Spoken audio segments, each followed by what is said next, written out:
Today, we're jumping into a really interesting moment in U.S. history, the presidential election of 1888. That's right. You, our listener, pointed this one out, and, well, our mission is to unpack it, the key issues, the players, some surprising twists. Yeah, it's one of those elections that maybe doesn't get the spotlight like, say, 1860 or 1932, Yeah. but it was full of drama. Absolutely, and focused on things like taxes, social issues, stuff that honestly still feels pretty relevant. It really does. It's a great window into that period, the Gilded Age.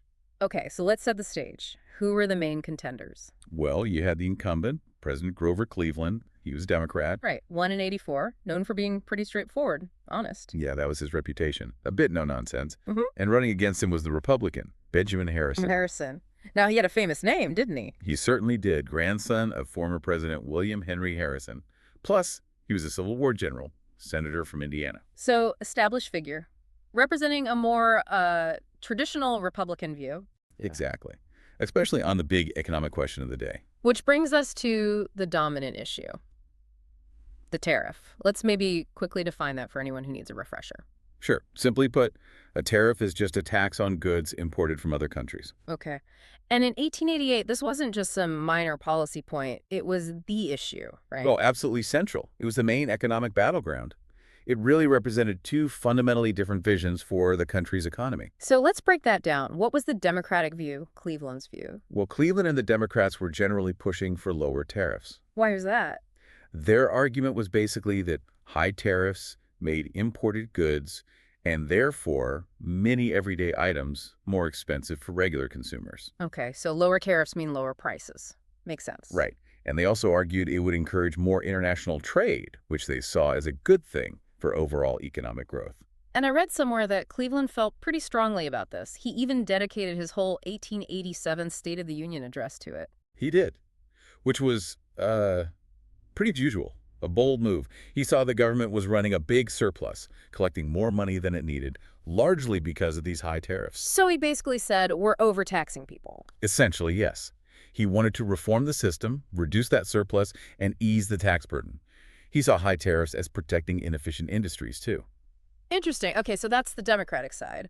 What about Harrison and the Republicans? What was their take on tariffs? Completely opposite. The Republicans were all about high protective tariffs. Protective, meaning? Meaning they saw tariffs as essential to shield American industries, steel, textiles, manufacturing, all those growing sectors from cheaper foreign competition. Ah, so the idea was to keep American factories humming and American workers employed. Precisely. They framed it as protecting American jobs and ensuring national prosperity. Harrison himself called the protective tariff a shield for American labor. A shield for American labor. That's a powerful phrase. Still hear echoes of that argument today, don't you? You absolutely do. It's that classic debate. Protect domestic industry versus lower prices for consumers through freer trade. A really fundamental philosophical divide, and it was front and center in 1888. But it wasn't just about the economy, was it? There were other currents swirling around, like the temperance movement. That's right. You can't really understand the era without considering the temperance movement. Advocating for the prohibition of alcohol, it was a huge social and political force. Driven by religious groups, social reformers. Exactly. Very powerful. And while neither party officially endorsed prohibition, the candidates' perceived stances definitely played a role. How so? Did it line up neatly with the parties? Not explicitly, but perceptions mattered. Cleveland, well, he was known to enjoy beer. Uh-oh. And opponents made sure people knew that. Oh, you bet. It fed into a certain image and probably turned off some voters who were strong temperance supporters. And Harrison, how was he perceived on this? Harrison came across as more sympathetic to the temperance cause. Yeah. He had a more religious background, seemed more aligned with those values, even if he wasn't calling for outright prohibition himself. So it was more subtle, an undercurrent that could sway votes, especially in certain areas. Exactly. It shows how these social issues and sort of personal images can weave into the political calculation.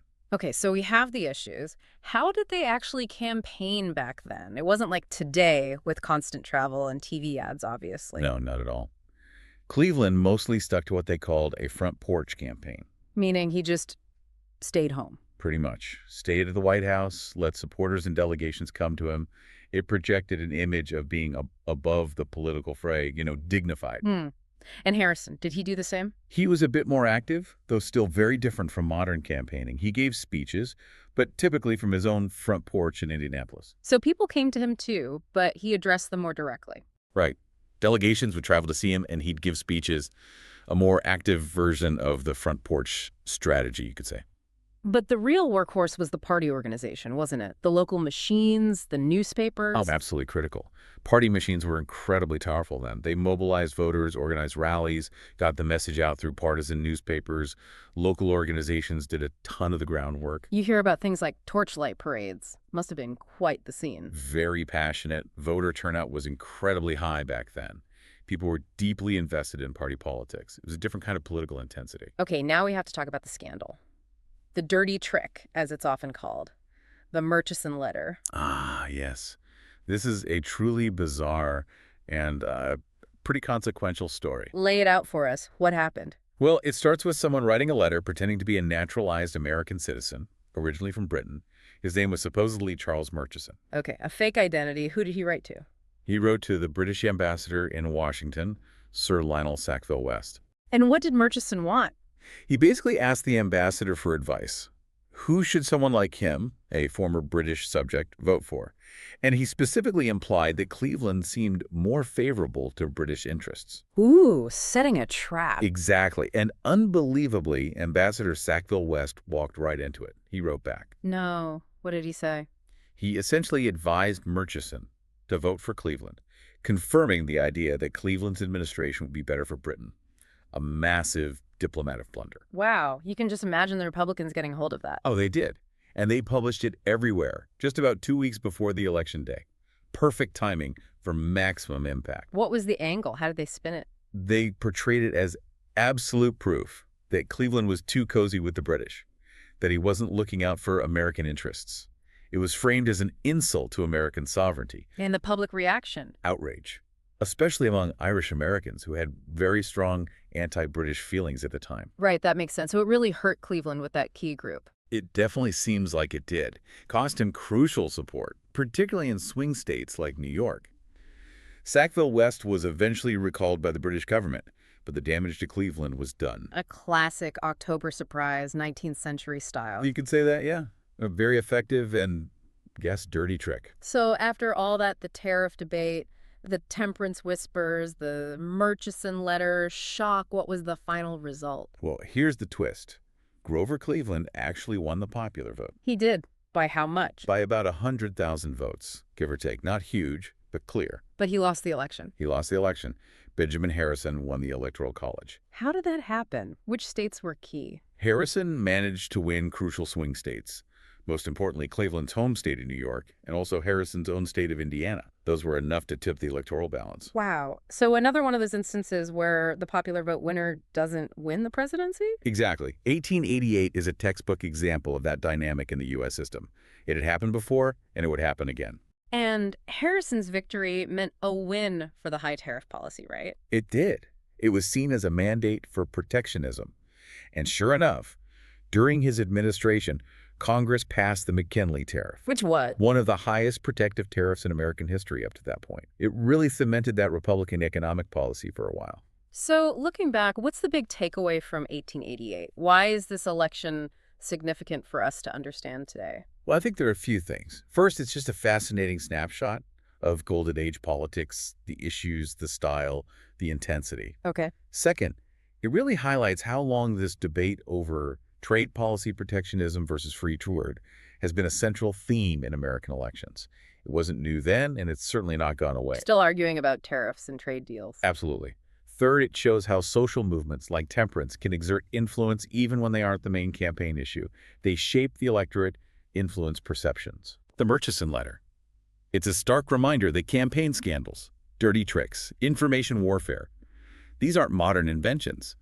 The methods change, but the game has similarities. Unexpected events can completely change the trajectory. For sure. And, it sets up the next chapter, too. Right, because Cleveland wasn't done. He comes back in 1892. He does indeed. Makes a comeback and wins, becoming the only president to serve 2 non-consecutive terms. But that, as you say, is maybe a deep dive for another day. Definitely sounds like it. So, to quickly recap 1888, A fierce battle over tariffs, the quiet influence of temperance, a campaign rocked by a diplomatic scandal, and ultimately an electoral college victory for Harrison, despite Cleveland winning the popular vote. That sums it up pretty well. A complex election with layers of economic, social, and political drama offers a lot of insight into how American politics worked then, and maybe even now. And that leads to a final thought for you, the listener. Think about those debates from 1888, the arguments about tariffs protecting jobs versus lowering costs, the role of social values in politics. Do you see those same tensions playing out today? How do modern trade debates echo what Cleveland and Harrison were arguing about? And maybe consider, what are the potential Murchison letters of our time, those unexpected events or revelations that can suddenly shift everything? Something to chew on.